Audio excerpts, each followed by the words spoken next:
Ever since starring in the Steven Spielberg TV show Terra Nova and Jurassic World 2: Fallen Kingdom, Carnotaurus has been gaining more prominence among dino enthusiasts.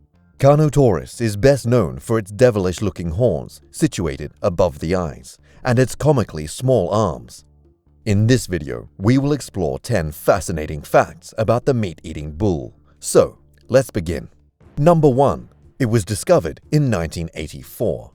In 1984, when Jose F. Bonaparte unearthed its single, well-preserved fossil from an Argentinian fossil bed, he was struck by this new dinosaur's very prominent horns.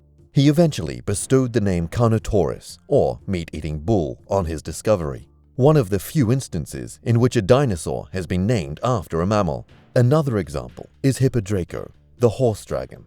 Number 2. A pack of Carnotaurus show up in Michael Crichton's The Lost World. Unfortunately, we never get to see them in the movie, but in the second novel of his best-selling Jurassic Park series, Crichton introduces some camouflaging Carnotaurus to the protagonists, who proceed to scare them off with flashlights. You'll be glad to know the Carnotaurus does finally appear in Jurassic World 2: Fallen Kingdom, albeit no camouflage. The writers appear to have transposed that particular ability to the Indominus Rex. Number 3. It was very fast.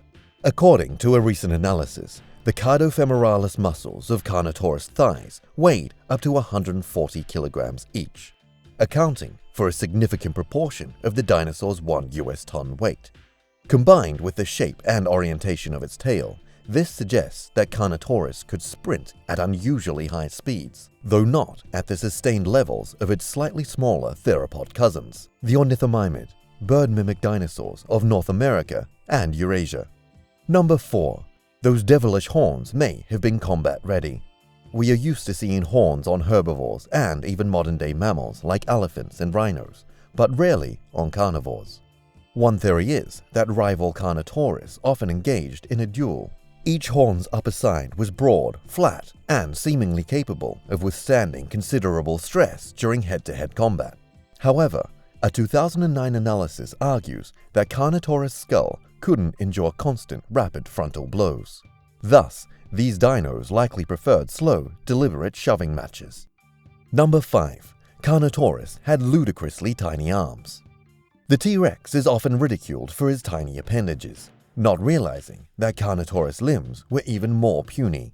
Granted, its lower arm bones were fairly robust and may not have been 100% useless. Still, it's difficult to imagine these bizarre peg-like appendages playing a huge role in Carnotaurus' daily life. Number 6. Scientists still argue the bite force of Carnotaurus. Several studies claim that Carnotaurus' jaws were designed to produce weak, muscle-driven bites. In contrast, previous estimates implied that it would chop down twice as hard as modern alligators do. Who do you think is correct? Number 7. It may have been a cannibal.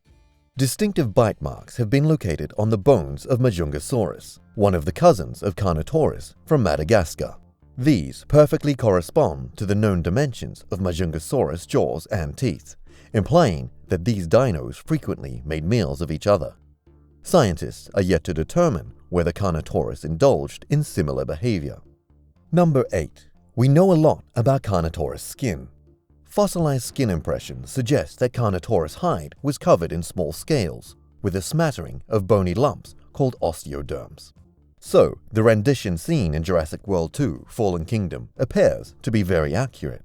Many theropods of the late Cretaceous period possessed feathers, and even T-Rex hatchlings may have been adorably tufted. This isn't to say that Carnotaurus lacked any feathers at all. To determine that conclusively would require additional fossil specimens. Number 9.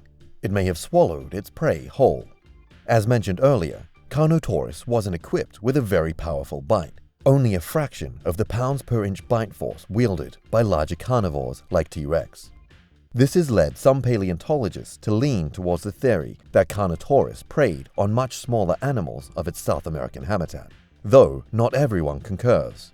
Another theory puts forward that if Carnotaurus possessed a bite force twice as powerful as that of an American alligator, it might have teamed up to prey on massive titanosaurs. And number 10. The charismatic Carnotaurus couldn't save Terra Nova from extinction. Yes, for once, the T-Rex didn't steal the spotlight. One of the more admirable things about the 2011 TV show Terra Nova was the casting of the relatively obscure Carnotaurus as the lead dinosaur. Though, in a later episode, a rampaging Spinosaurus steals the show. Unfortunately, Terra Nova was unceremoniously cancelled after a 4-month run. But the ambient tweeting of Carnotaurus had nothing to do with it. Thank you for watching Mega Top 10s. Which dinosaur would you like to see covered next? Please let us know in the comments below, and we might make it. And don't forget to leave a like or dislike and subscribe for more dino content like this. Goodbye.